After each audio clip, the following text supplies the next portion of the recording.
Welcome once again, dear student. Myself, Dr. Mahfuz Alam, and you are watching online psychology classes. In this, we have already studied about self-efficacy, self-esteem, and self-regulation. Now, today I am going to teach you a new topic, and the topic name is culture and self, संस्कृति एवं आत्म। आत्म के निर्माण में व्यक्ति के समाज एवं उसके संस्कृति, सोसाइटी एंड कल्चर का प्रभाव पड़ता है। पश्चिमी संस्कृति भारतीय संस्कृति और एशियन देशों की संस्कृति से अलग है, जिसके कारण इन देशों के व्यक्तियों के आत्म सेल्फ में भी अंतर हो जाता है। भारतीय एवं पश्चिमी संस्कृति परिवेश इन्वायरमेंट में आत्म का विश्लेषण एनालिसिस अलग अलग ढंग से किया जाता है।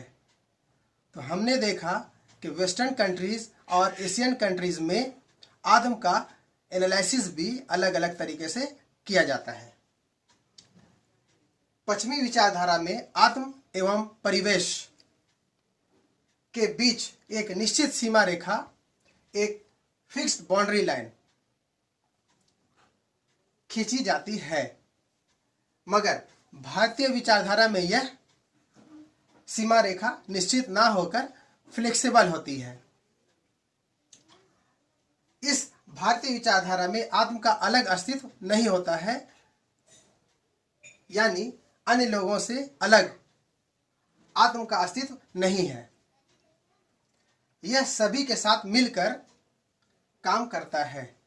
तो यहाँ हमने देखा कि भारतीय परिवेश में आत्म और परिवेश और वेस्टर्न कंट्रीज में आत्म के परिवेश में निश्चित सीमा रेखा होती है। भारतीय में फ्लेक्सिबल है तो वेस्टर्न में ये फ्लेक्सिबल नहीं है। इसके विपरीत पश्चिमी संस्कृति में, वेस्टर्न कल्चर में आत्म तथा अन्य मनुष्य एवं संस्कृति के बीच स्पष्ट विभाजन करता है। पश्चिमी संस्कृति में आत्म तथा समूह के अलग अलग तत्वों के रूप के लिए जाते हैं और इनमें से दोनों की अपनी सीमा रेखा होती है। समूह का व्यक्तिगत सदस्य इंडिविजुअल मेंबर अपनी व्यक्तिगता इंडिविजुअलिटी के बरकरार होने पर बल देता है। इस तरह आत्म को व्यक्तिगत आत्म इंडिविजुअल सेल्फ कहा जाता है। यही कारण है कि पश्चिमी संस्कृति में व्यक्तिगतवाद इंडिविजुअलिज्म पर बल डाला जाता है, जबकि भारतीय में सामूहिकवाद कलेक्टिविज्म पर बल डाला जाता है। Hope dear student you have understood this topic very well. Keep watching my videos. Have a nice day. Thank you.